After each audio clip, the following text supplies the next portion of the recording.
Hi, my name's Rob Turner, and I'm just doing a video today on Sorare. I'm just going to go through some do's and don'ts for either if you're just about to join Sorare or if you've just been on the platform for a few weeks. Might be quite helpful as well if you have been on it long term, but I've only been on 2.5 months, so you probably know these already. I've just got a little list in front of me, so if my eyes just sort of veer off, it's just because I'm checking the list to see what's next. I probably miss loads, but it's just a little starter, so you can just get to grips with stuff and maybe try and avoid doing a few mistakes that we all make when starting on a new platform. So the first one's probably what everyone says. If you only watch any YouTube video on Sorare, they're always plugging the affiliate link. So there's basically if you've got a friend on Sorare, ask for their link. When you buy first 5 cards at auction, you get a free card. It can be worth several £100, and they also get a card. So it's definitely worth doing. I didn't do the referral correctly when I joined, so I missed out on a card. But anyway, I'll pop my referral link below.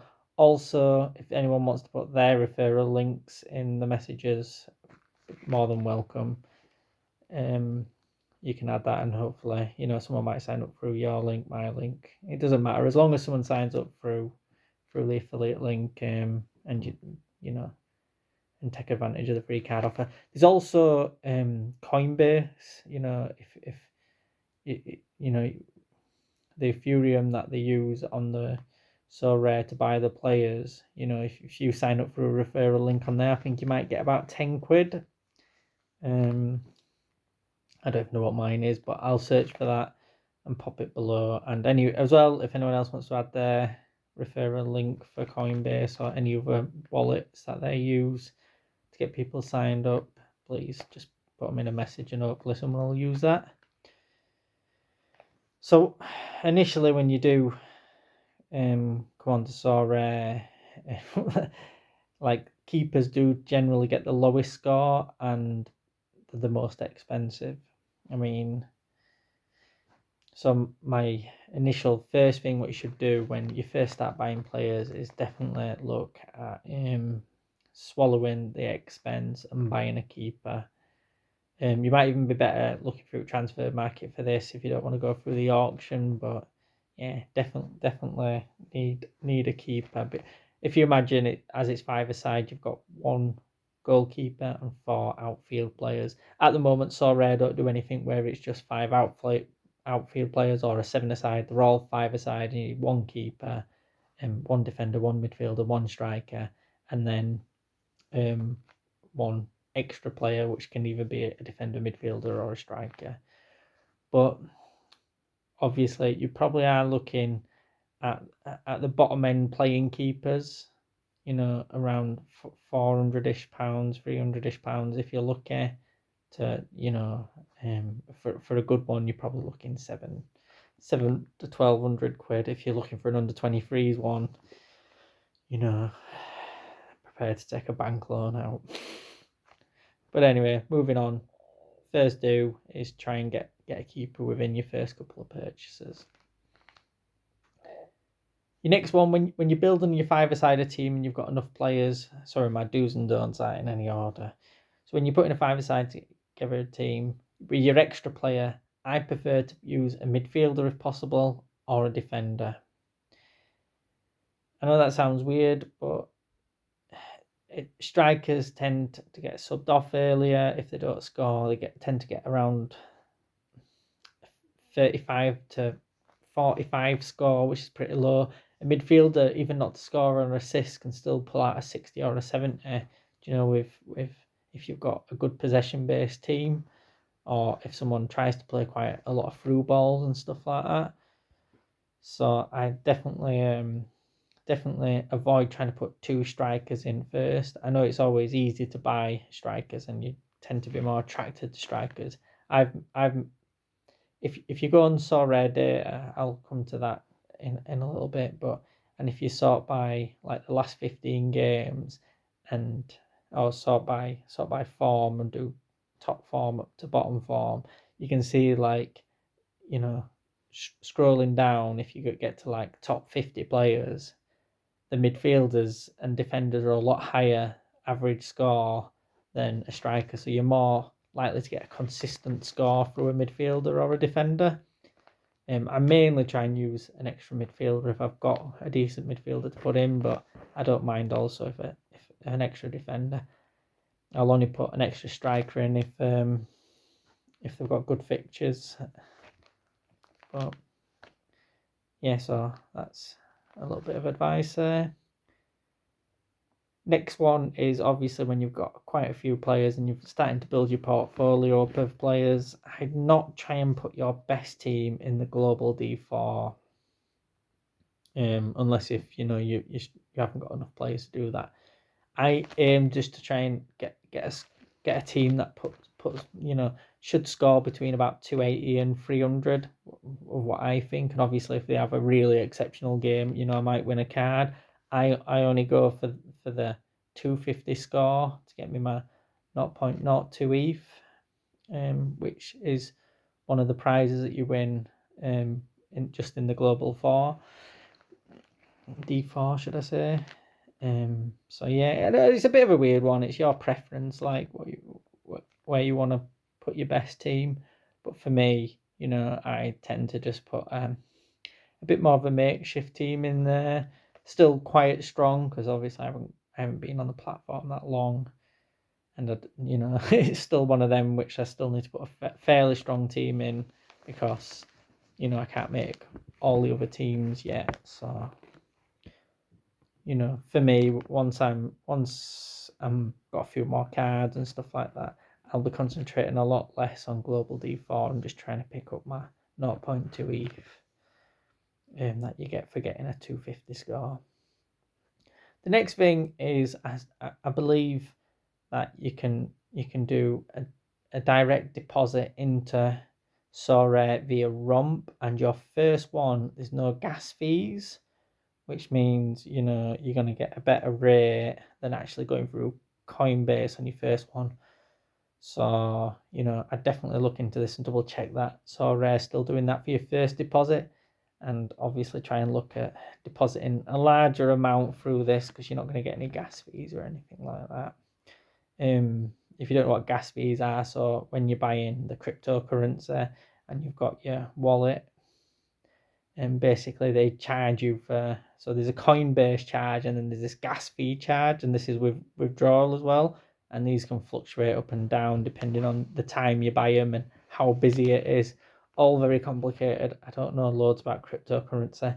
This is the first crypto I've bought to put it into Sorare, and to tell you the truth, I was cacking myself whilst doing it. So definitely watch some YouTube videos on how to deposit into your account. But your first one you can go through Romp and you don't pay gas fees, so you'll be a little bit better off using that on your initial one. Next thing one is just to be a little bit do a little research on the leagues. So at the moment, if you went and bought some Belgian players today, there's only 3 or 4 games left in Belgium, because they've played most of the games already. So if you buy a Belgian player, you've only got 3 or 4 games with them. So whereas if you did Premier League, or if you did Dutch League, for instance, I think they've got about 8 games left. Off the top of my head, it might be 7 or 9. You'd have to look into that. So obviously, if you buy a Dutch player, you're going to be able to enter them more times before the end of the season. Whereas if you buy a Belgian player right now, 3 or 4 games, and then at the end of the season, these are gonna drop in value. Maybe not drop in value, should I say? But at the end of the season, as you can imagine, what happens is they lose 5%. So if you've got a player now, played them for the next 6 weeks or so, and then the season finishes. So your player starts off at 5% when you buy him. That you get extra. So if he scores a 50 score, 5% is an extra 2.5. But each time you play them or train them, they go up 0.5%. So if you do them up to 6%, then you're getting 8%. So if you do six times, and then if they drop down 5%, they go down to 3% at the end of the season.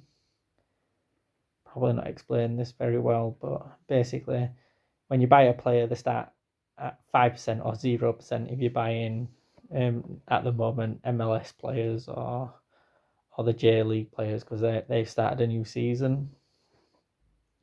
So they start at 5%, and at the end of the season they drop 5%. And I think that'll happen for the year before, but I'm not 100% sure.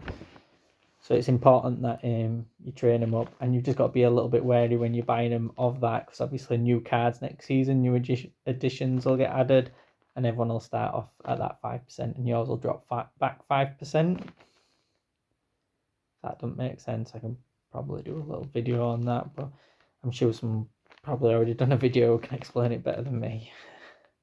But anyway, I'll also, whilst we're on the Belgian one, I just want to point out the American League. So at the moment, you can't actually enter a team for the American League.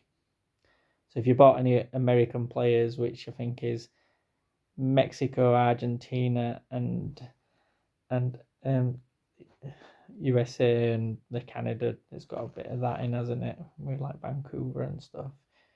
So the MLS. So it's got them 3 leagues. And for that, so basically I'm not explaining this the best, so I'll start again. So on it you get your global ones that are all around the world. Then you have a Challenger Europe, which is like Portugal, Belgium, Dutch League, Scottish League, if there's any players in there, etc. Then you have like the Champions Europe, which is French, English, Germany, Spain, and Germany. So it's got 5 leagues in that. And then you have Asia. I'm not going to go through the leagues, but obviously J League's the main one on there for Japan. Then so you've got Asia, and then you've got America, Challenge Europe, Champion Europe on that you can enter in leagues with, and then your global, and then your global under 23s. But I just wanted to just come on to the American one. So MLS is kicking off, I think it starts 17th of April. But then there's only going to be 2 matches in there. So if you buy American players, they're only going to be available for these two games. So till the end of the season. Then obviously they'll be available next season. But just to make you aware, if you buy any American, if you buy anyone from River Plate or anything, you're mainly going to be entering them in the Global League. And obviously MLS kicks up. You might just want to double check, but I think it's the 17th and then this the 24th. So they're only playing 2 games. Even though they're having a pre-season, they're only playing 2 games. So, it might not be worth getting these if you're just starting up, unless if you just wanted to concentrate on them 2 weeks. I do have a few American players from, so I think I've got enough to enter a team for when that comes up. So, I'm not going to concentrate on getting many more players for them. Hopefully I can win a card. Who knows? Anyway, the next one is using Sorare data. So if you've not been on this yet and you've actually joined Sorare, get on Sorare data. It's great for like searching for players. If you're interested in a player, you can type the name in and you can check out the stats and stuff like that, and it's pretty cool. Also, you can add them players to your favorite list. So then when you're actually wanting to buy someone, you can set favorites on there, and it'll just, like if you want transfer market or go onto the new signings, you can just sort by your favorite players, and then you don't end up panic buying and getting someone else. You've actually done the research on them and got them. Just searching Sorare data on Google, and then just sign into your account through there. Obviously, if you haven't joined yet, you don't have access to Sorare data. But as soon as you do join, get on Sorare data, do some research, get some players, do all the leagues. You can sort by under 23s, any league. You can search a league and have a look at the best players in there, pick them out. You can even search, if you know someone's a good player who's injured, do a bit of research and see what actual stats they were getting before they were injured. It's all good. This is one thing when you're picking a team. It's my I've done it so many times where I've just forgot to check a team, or I've just assumed the player wouldn't be suspended because they're a striker, and then when I've come, they've got 5 bookings and they're suspended, and then they get the did not play DNP icon as a score, and it really cheeses me off. So, if you've only got a few teams that you're putting out, definitely just double check that nobody's suspended, nobody's injured, nothing like that before you put your team out. I know that can be a bit of a pain in the bum, but you can just search each of your players and just double check. I mean, obviously, if you're not really too bothered about a team, it's a bit of a punty team, I guess that doesn't matter as much. But for your main teams, definitely make sure everyone's playing. Here's another thing, another little tip. So if you're buying a card for under 23s and you see that they've got the age 23 on that card, obviously there's not long left in the season before the new cards come out. So basically you're buying them for that under 23s team for the rest of the season. And then they're going to turn 24. So even though they might, so it's just to not pay too much for them players, just to get into your under 23 squad. There's another thing with your keepers, because under 23 keepers are a fortune. So if you've got one and is 23 on the card, don't buy him for your under 23s, because he's only going to be for the rest of the season, and you're going to have to fork it out again next season. Another thing is there's a few things that you can do once you've got a few cards, or even if you haven't got a few cards. There's 3 leagues. So there's a one-shot league. So searching Sorare one-shot. But rest at Belgium league, you get to pick a bunch of Belgian players for free and enter teams into a competition where you finish on a leaderboard. Obviously, you've missed the first couple of weeks on this, but just keep an eye out for other competitions that come in there. I know they did one the other day as well. I can't remember what it's called.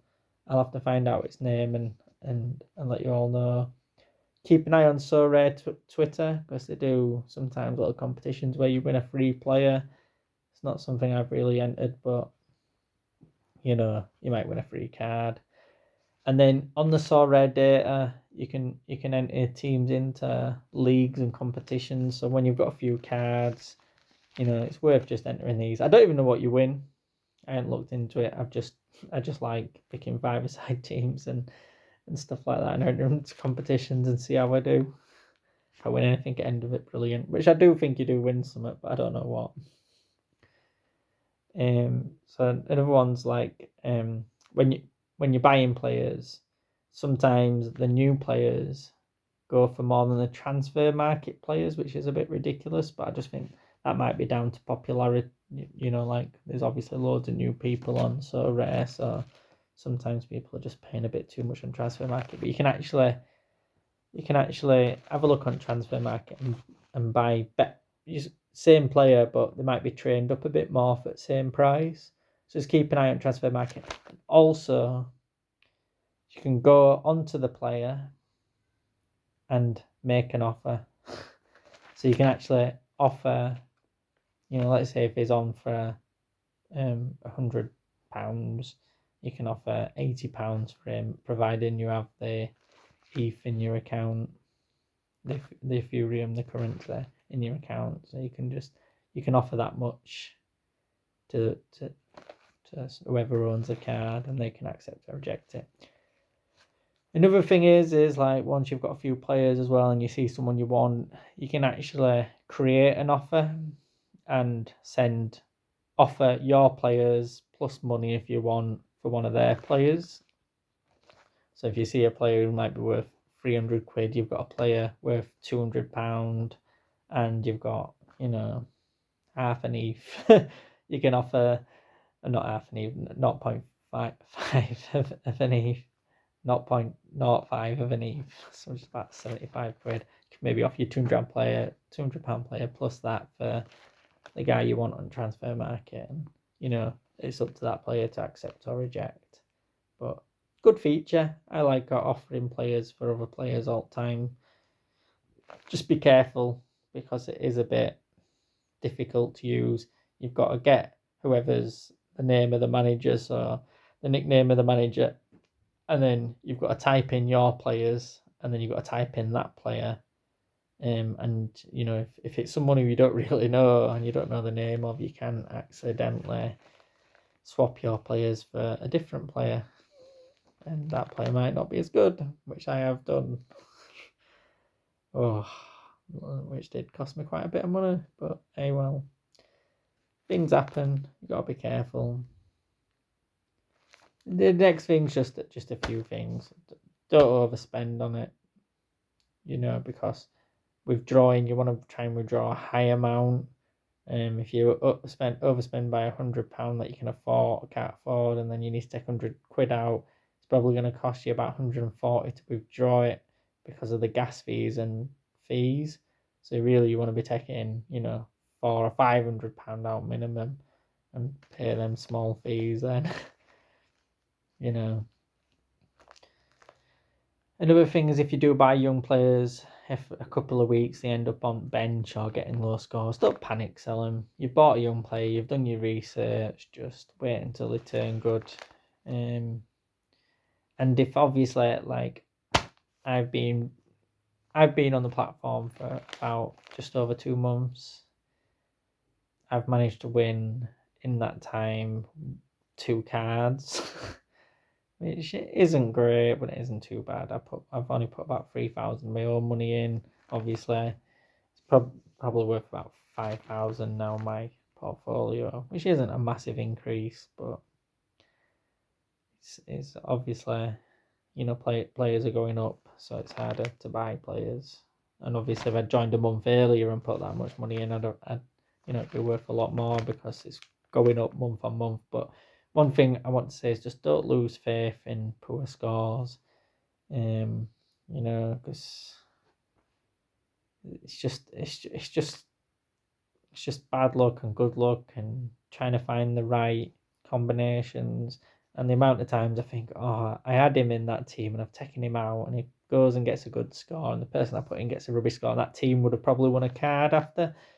There's times that, I think it was last weekend, I had 3 teams that all, well, like, my Asian team scored 298, and it were 2 points off a card. And then my other 2 teams scored just over 300, and about 315 were for a card. And I was just like, 3 teams that I thought I might win a card for, none of them came in. Can't really lose faith with it. It's just, you're gonna get peaks and troughs all the time with it. So it's just about keep building your portfolio, keep putting teams in, and eventually it's going to pay dividends, I think. Anyway, good luck with Sorare, and I'll speak to you soon. Bye.